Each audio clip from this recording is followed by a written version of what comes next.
Swamiji talked about no matter how many scriptures you read or how many lectures you listen to, your own experience can make a lot of difference.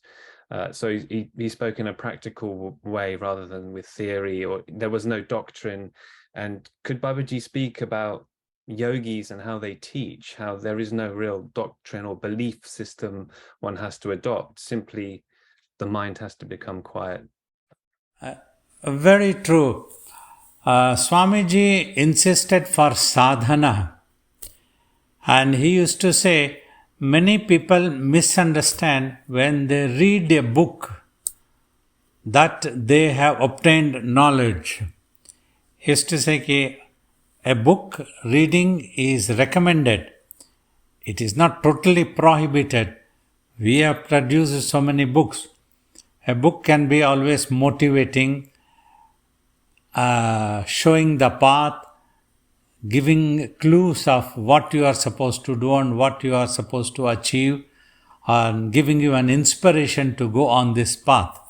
But however, finally the truth will be revealed when you go for that experience yourself. When you experience, that is the first-hand knowledge. Till then, everything else is second-hand knowledge.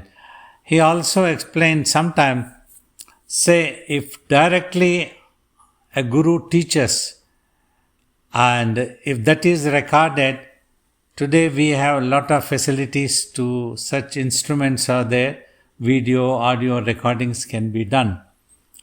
Or other than that, in olden days, students, the disciples, used to listen to the master's teachings, and afterwards, if the master has disappeared physically, so then they would convey the message of the guru and teachings to the next generation, like that. When the next generation people are giving the message, they should have understood the master thoroughly, perfectly. It is essential. Otherwise, they can be misinterpreting what the master has said. So many times he would have told in some other thing, but in a different context. One would be wondering, why the cleaning of toilets, how does it can give the essence of Bhagavad Gita? As we went on doing that, that was the first teaching sentence I heard from Swamiji after going to the ashram from him personally. So for a while anybody could be bewildered, what is this? Is it service or what? Slowly we understood it is the ego that we need to lose. We must not entertain any ego, because Swamiji said, come to me as a devotee, not as any other person, not as an engineer, not as a businessman, not as a royal person, not as an army man, nothing. Just come, forget about all those things outside the gates, just come in. Let that humility be there, then you will be able to learn. So like that Swamiji always used to insist. And then only practical is necessary. And also to us also he used to tell sometimes, you see, you all must learn thoroughly, perfectly, and then practice and experience the truth to yourself.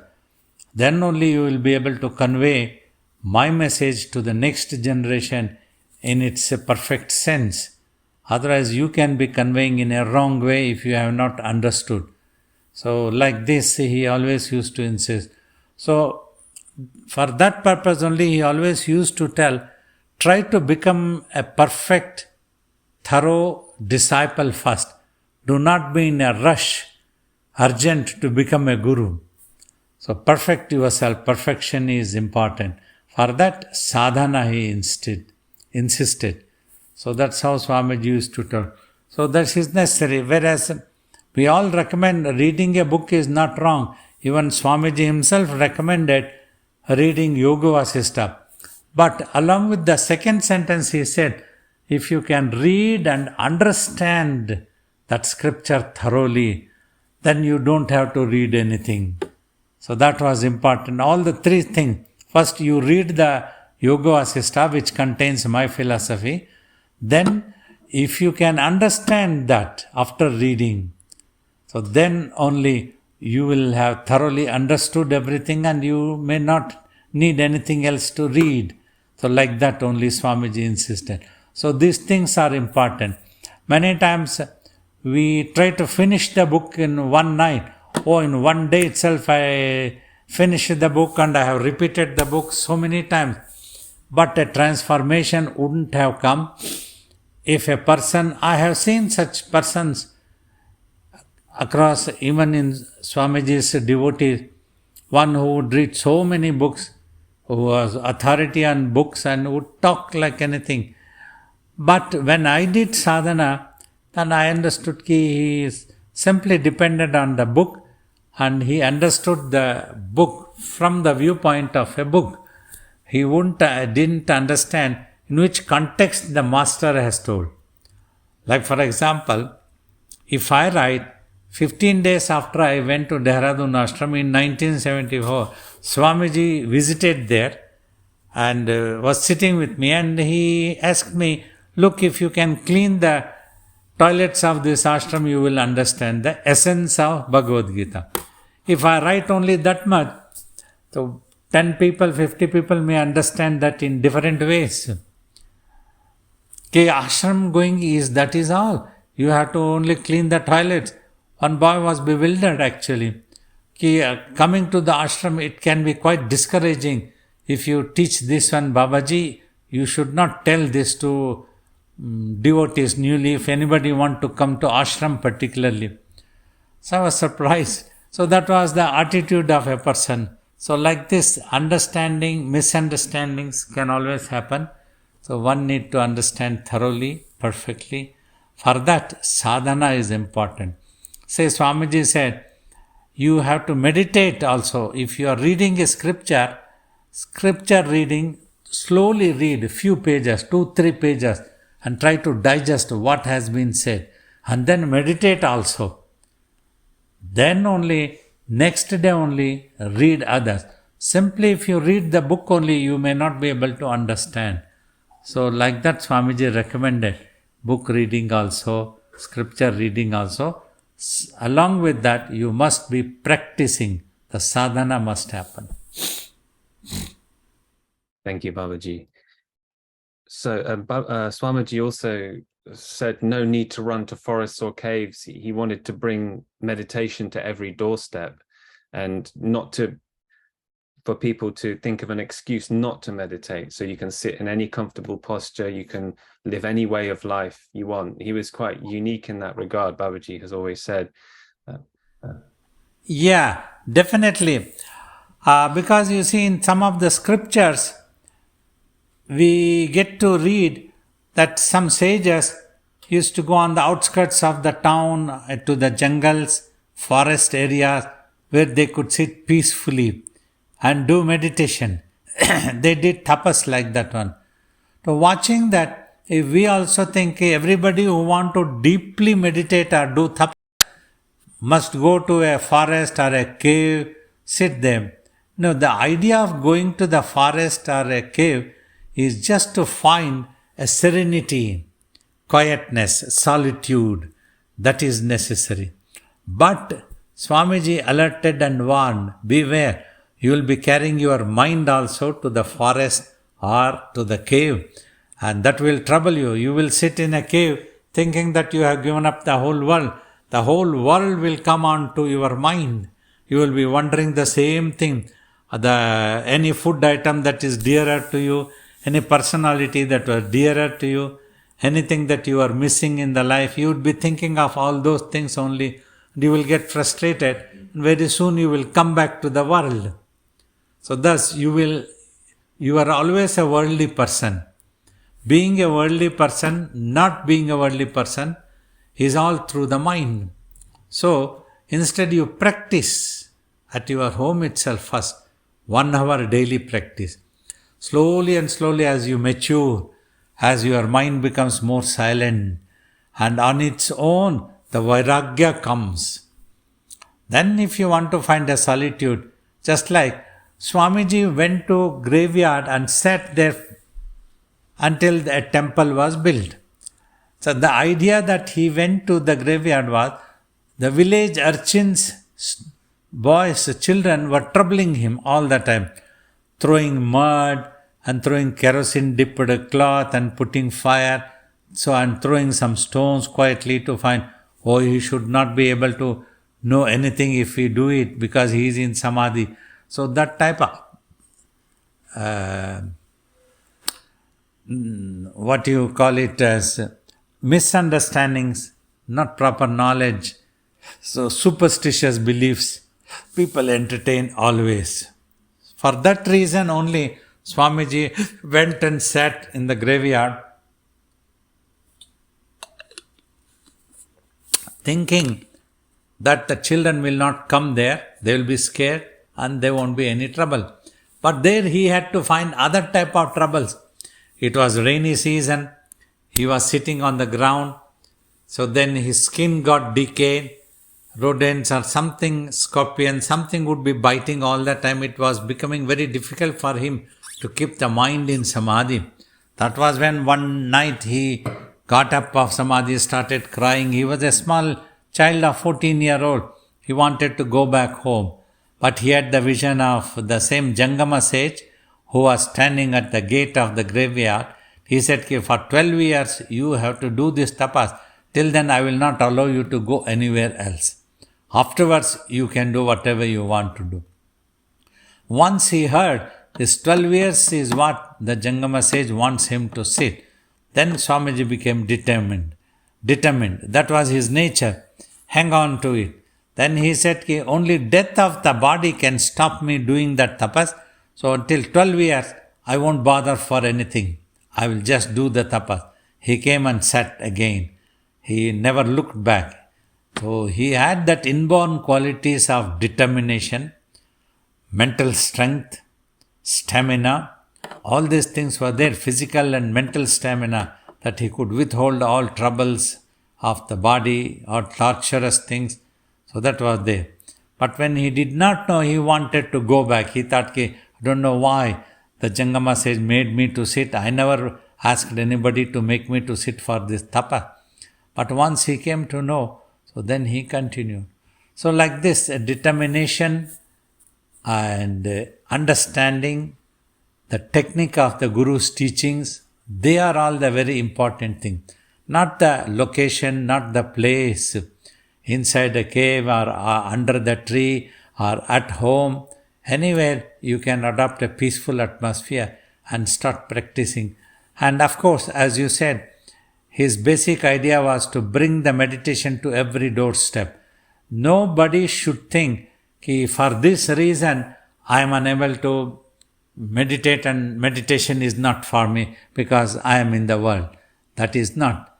Anybody, anywhere, under any circumstances, if only they can remain determined, sit quietly and practice, they can do the meditation.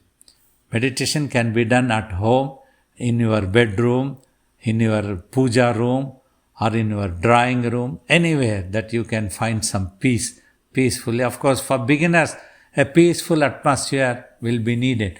Swamiji also did not specify any particular time. He said always in the instructions of meditation, you can take out any convenient time and sit for meditation. So that's what. Then he used to explain sometimes when we asked, you should have taken sufficient rest, don't feel sleepy. If necessary, get up and wash your face and again sit down. So like that only he taught us. Thank you, Babaji.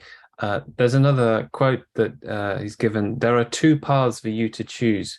One is good, which though tough and difficult to follow in the beginning, eventually brings happiness. The other one is a bad path, which appears easy and pleasurable in the beginning, but always brings misery in the end. Can Babaji talk about the paths that Swamiji is talking about here? Yeah, he used to talk. One path that is good always appears very difficult in the beginning because that path is of catching infinite. infinite things. To realize the infinite things is important. The body belongs to the matter, and to catch hold of another matter is easy. If you want to find some pleasure in a gold or in any eatable items, anything, so you can buy through money and give it to your physical body. But the mind will not be satisfied with any of the physical items. So that is what he is to say in the beginning, but it can give rise to unhappiness, tension, fear, all these things will come, and dissatisfaction, everything will come. So that's why it is in the beginning it appears to be very fruitful and very enjoyable and very easy to take. So like that he used to tell. And other things, infinite things is not easy. See, to meditate, the mind which is infinite, nobody knows what the mind is. Nobody has seen it in physical eyes, the naked eyes. Simply by thoughts and visions, people talk, my mind wants to do, my mind wants to go. But nobody knows where is this located at all to find out. It is there, it is you, yourself. That's what we keep telling, consciousness of existence is the clue. But because it is infinite, in the beginning it can be very difficult, you will be bewildered. What are we supposed to do by closing the eyes and just watching in between eyebrows? What are we going to achieve? Which God will come and help us? Are we calling a God or just watching means if God, based on different questions people have asked. Somebody asked, if we are silently watching, will not God think that he is just watching silently and he is not doing anything? So I don't have to go and grace upon him, I don't have to bless him. Like that the question was asked. Then I had to explain. The infinite consciousness of existence is automatically connected to the divinity. The ultimate truth of your mind is what is recognized as the divinity. If your own mind is infinite, no naked eyes can see, but yet consciousness of existence, through that only you can recognize. The ultimate truth of this, imagine how powerful, how great it will be. So to contact that, only through your mind only, you can tap, knock the door of the divinity. Without that, you might be chanting any mantra, anything in any language. If your mind is not there, it is useless. It will not reach God. So like that, only through the mind that you can reach, because the nature of the divinity is also just like the nature of the mind. So mind's potency may be less, the potency of the divinity is absolute. So that is what one needs to understand. You don't have to be confused. What are we doing by silently watching? Like this, many people get confused. So that's reason only Swamiji insisted of sadhana, always to understand the technique thoroughly, and then sit. Anywhere you can sit. You don't have to keep worrying, oh, we don't have a graveyard nearby. Swamiji sat in the graveyard. So now how can we meditate? So meditation is not for us. You don't have to think like that. You don't have to go to graveyard and do meditation. Sit at your home's drawing room and do meditation. So basic sentence idea, if we tell, Swamiji, do not give any excuse not to do meditation. Anywhere, in any way, just understand the technique. To close the eyes, to concentrate your mind and sight, you don't need a safari suit. You don't need a coat and pant. You don't need to be a president of a country. You don't have to be rich also. You don't have to be academically educated. Like that, just some example. So anybody can close their eyes and just start watching in between eyebrows. That's why Swamiji never asked for any qualification. Whoever came, whoever is interested, he initiated them into meditation. He never asked, do you have enough money to meditate? Or are you good educated to meditate? He never asked such questions. Anybody, you are interested in meditation, sit down. close the eyes, keep watching in between eyebrows. So that's what one needs to understand. That was the basic idea of Swamiji talking in that context for all these things. Thank you, Babaji. Baba mentioned this do or die attitude that Swamiji had. He was fearless in face of death. Even death was not an obstacle to Swamiji. How can we adopt this kind of do or die attitude? Does meditation give us this courage? Yeah, definitely. To start the meditation also, if you want to go for ultimate truth also, you need to have this attitude. That's because that will give you the inner strength. Come what may be, we are not going to look back. No reason should stop us. Because if the body dies, then we are not there in the body. So whenever a body comes only, we can do the meditation. So that's what he said, Jangama said, if it is 12 years, okay, no problem, I will sit for 12 years. Come what may be, I will not listen to anybody else command, anybody else prayers, nothing, I will sit for 12 years. And I will not give up this 12 years. I will not get tempted for anything of the world. I don't need the home, I don't need the business, I don't need to get married, I don't need to do anything. I will just do this one. So hang on to it. That determined discipline he used to talk. Once you pick up, it should be a question of self-respect. That's what he told some of his disciples who was getting up and used to run away when he was doing tapas. He used to tell, this is a question of self-respect. How can you get up and run away like that? Total stupidness, he said. If you die, it's no problem. Dying is no problem. You are in the battlefield, if you die, it is glory.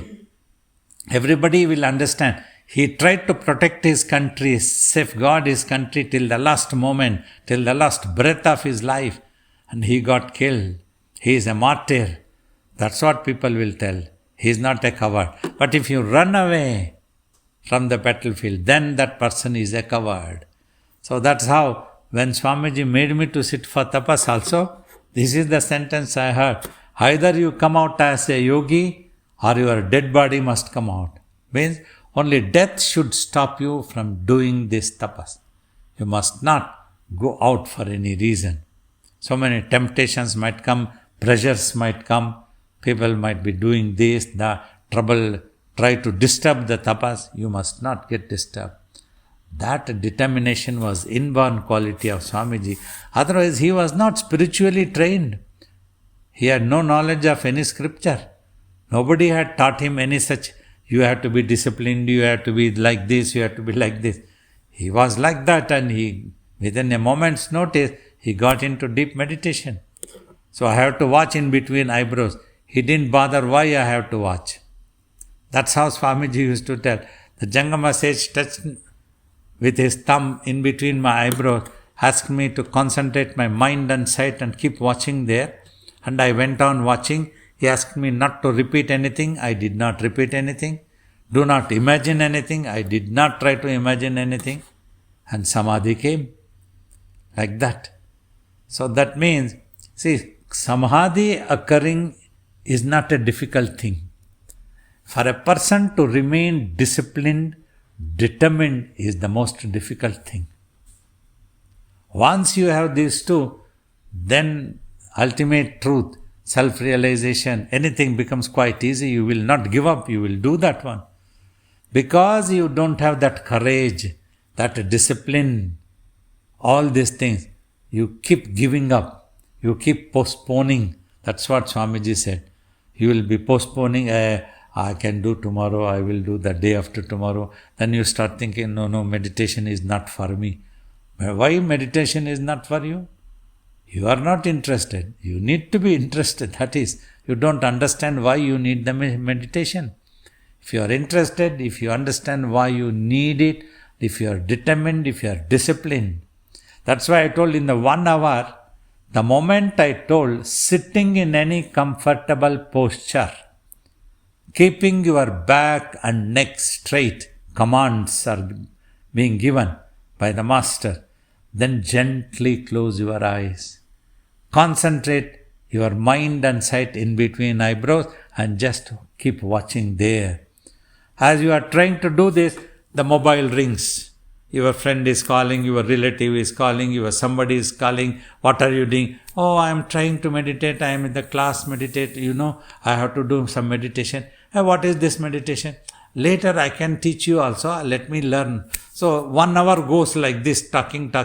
And by the time he switches off the mobile, 1 hour waking up shloka is being chanted by Babaji. So that is the indiscipline.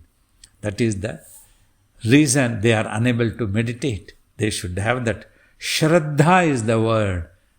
Yearning. I want to achieve this. I want to know myself. What is that immortality? What is that eternal existence of mine? I must know this one. If that is there, then things becomes easy. Then you will put the mobile phone in a aeroplane mode, silent mode. Just as an example, how Swamiji taught us this determination, or do it, you should not give up. In today's generation, nobody can understand this seriously. They will simply be bewildered and start shouting. See, years ago, so after the first mentally challenged boy came, it was a bit successful. He listened to us. We taught him to lock, unlock, give water to plant. Then Swamiji thought one more devotee family was there. So that boy was also sent to us for me to look after. For some time he was there, but his liver was a total failure and he passed away. Third day, we were supposed to do Swamiji's Tapaspurti function in Dehradun. Public gathering will happen, Annadanam, mass feeding will be done. And next day was the previous day evening, so that boy was dead. So we had sent telegram to the family, what are we supposed to do? So Swamiji said, until the family people come, you must keep the body. Do not dispose it urgently. Let them have a look. But what happened? The committee people there, they said, keeping a dead body, we cannot perform Swamiji's Tapaspurti function. It is not possible. It is a bad thing and it is lot of wrong things will happen. Everything will have to be cleansed. Ashram will be wrong. So ashram needs to be cleansed. Only then a function can be held. So when they were talking, I was a little bit confused what to do. Then I requested for a talk with Swamiji on the telephone. Those were the days we had to book a trunk call. After some time, the call was connected. Luckily, Swamiji came online when he heard about this. So I told him, this is what committee is telling. Swamiji, what should I do? If the dead body is there, can we do the function or not? Swamiji shot back. He shouted, look, if you die, he told me, if you die, tell the people to keep your dead body in a room locked. That can be attended afterwards. First attend to the public function. Feed the public. Let the mass feeding happen. Let the Tapaspurti function happen. Once you are free from the function, then your dead body can be taken out and can be cremated or anything can be done. Like that he went on. For a while I was bewildered, but I understood quickly. How wonderful Swamiji is telling that determination. That was the courage, do or die, that he had in it. He spoke of that only. If anybody can understand. Imagine, will anybody accept these conditions today if I try to tell them? So that was how he was always do or die means remaining disciplined. I will not discontinue. Only if death happens to the body, then we cannot do any further. In the battlefield, if we get killed, that's it. Our effort to safeguard our country has been done. We have done until we were alive. Thank you, Babaji. Could I ask Babaji about the term Atma Sakshatkar that Swamiji used rather than enlightenment, which you can be enlightened about anything, but this term Atma Sakshatkar and the meaning of it, please, Babaji. Swamiji insisted and spoke only of Atma Sakshatkara is the right word. It's because you see, enlightened, you become enlightened of, it can be anything, fill up the blanks. You are very well enlightened about this world. You are very well enlightened about humanity. So, though many places synonymously people have used for Buddha, like Buddha was an enlightened soul, but Swamiji insisted Atma Sakshatkar, Atma and Sakshat as it is. Akar means you Sakshatkar, you realize, you get to experience the existence of the truth of the Atman, you as the Atman.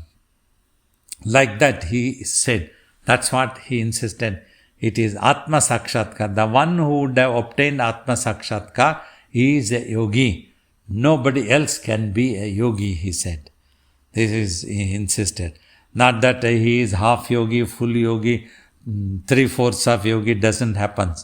Like Ramana Maharishi also told, Swamiji said, either you are a yogi or you are not a yogi. If you have to be a yogi, you should have obtained Atma Sakshatkar.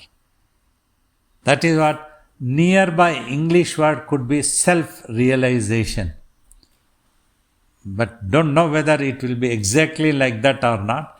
Atma Sakshatkar word is. That's why Swamiji insisted of Atma Sakshatkar, not enlightenment in English. He used to pull us. Okay, not just enlightenment. You can be enlightened of cooking a pulao. So that is not enlightenment of the self.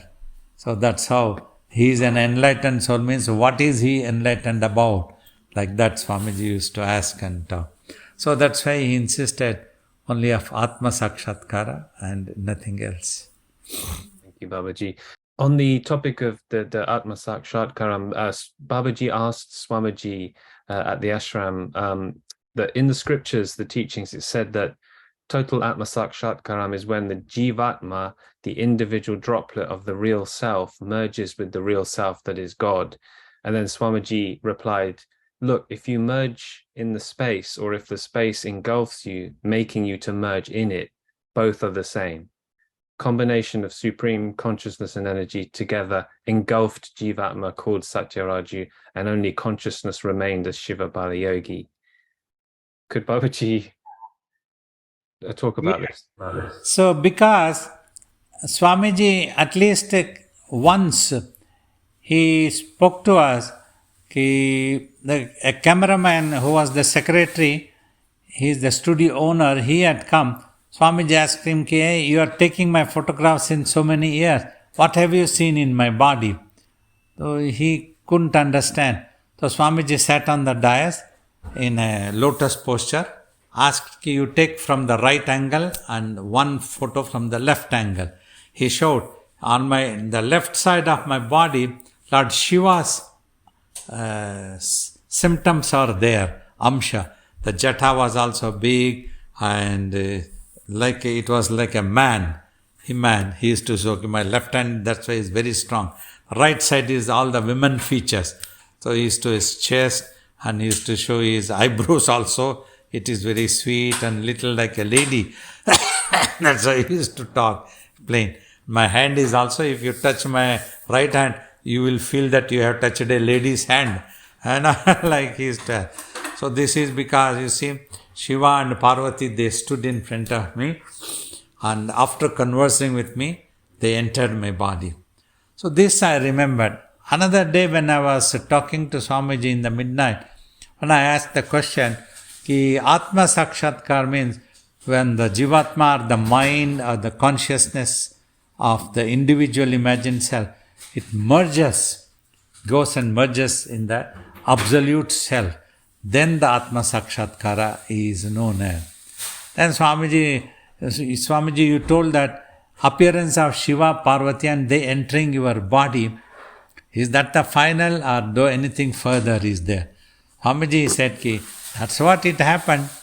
So you are listening to only terminology, you are unable to visualize. When I talk of Shiva, Parvati also, not a human figure of Shiva, Parvati, it is the absoluteness, which is the combination of the supreme energy and supreme consciousness, he said. Now, if a droplet of the ocean falls and merges into the ocean, then also it is one with the ocean. Or the droplet is there, and if the ocean engulfs the droplet, it flows on the droplet. So then it would have engulfed the droplet into it. So no more droplet exists there. The only ultimate truth of the ocean exists there. In the same way, if we merge in the divinity, we as the individual soul, or the divinity engulfs us, it is all the same. That's what happened with Swamiji. The divine came as Shiva Parvati, and I saw the ultimate truth of absoluteness all pervaded, and it just engulfed me like that. And there was no more individuality. Like that he explained to me. That is how. So you should not just misunderstand. Only from one side only it has to happen. From any side, either side. Like that. I remember he also told, either that small baby comes onto the laps of mother and sits there, or the mother bends and takes the baby into her lap. It is all the same. He said that day. Thank you so much, Babaji. Baba, I was reading a quote from Swamiji that says, "You would not be able to achieve what you would want without a guru. Trying to do it by yourself is aham brahmasya." Could you expand just a little bit on that? Yeah, exactly. You see, like Swamiji also explained this thing, you will better understand. You are walking. You don't need anybody else to tell where the path goes, because only one straight road is there. But suddenly you come to a square. One road goes to left, another goes to right, and one straight. You are confused, you don't know. There the expert person will come. You have to go to right, then you will reach your destination. That is what is Guru, he said. That's what, just like a mother is needed for a just born baby, you need a guru to guide, to make you understand the technique of sadhana properly and what you are supposed to achieve. So that's why a guru is always recommended, guru-disciple relationship. Then you get to the Atma Sakshatkara. Otherwise, like the same word of Aham Brahmasmi, what Adi Shankara said, Aham Brahmasmi is, I am that ultimate truth. Here, so you might be thinking your body as you, and start thinking, if you think like that, this body as I, this I as am that is not the truth. The I which I was thinking to be as the I hitherto is not that I. That I is not me actually. That I is the Brahman. So, either way, I do not exist at all, and there is no question of I getting into any ego when I is not there at all. So that is the thing. That's where the Guru comes in. Babaji, my question is like you just explained, when the consciousness merges with the Supreme Consciousness, sometimes, the person we read or we have listened that the person takes rebirth. So if he has merged with Supreme Consciousness, how does that consciousness again take rebirth? Really, it doesn't happen. Once the merger has happened, the individuality had lost. It's all speculations of the people of this world, and they keep thinking, they keep imagining, they keep listening. So it makes an interesting topic for them, whereas in truth it's not so. Like for example, I will clarify more. My Guru had attained self-realization, Atma Sakshatkar, and he dropped his physical body. He is one with the divinity. He is not existing as any individual item or any individual personality or any individual soul anywhere. He has become one with the divine. Now, we always loved, all devotees of Swamiji, we love. If I remember Shiva Bala Yogi's name and Shiva Bala Yogi's farm, I do puja, the same divine can manifest in the form of my Guru and give darshan. But that doesn't mean that my Guru is a separate individual existence. It is the same divinity. So he doesn't have to be reborn again. His philosophy is there. Whoever want to do, they can pray to the divine, pray to Shiva Bala Yogi's name and do meditation. Like, for example, we talk about the various forms of Lord Vishnu, who has taken 8 or 9 forms. This is one thing I would, just my opinion. For a long time you all would know the differences between Shaivism, Vaishnavism, Shaivites and Vaishnavites. Any personality who became popular, so both the groups used to struggle to own that personality. So this Rama is very popular. Rama was a great self-realized soul and he did wonderful work job on this earth. So he became so popular. Rama and Krishna perhaps the most popular figures. So wanting to own that, oh, Rama is nothing but our Vishnu's incarnation. So Rama belongs to us. A group claims that this Rama belongs to us only. So that is how these things have come up. It should be simply left alone to the people, and the God can come in any form. Vishnu is not one personality who will be coming in different so many forms. What's the need? If he is God, sitting in Vaikuntha itself, he can settle all the problems of this world. He doesn't have to create the problem at all. So like that, if we go on asking, there is no end to these things. This is my opinion. Yes.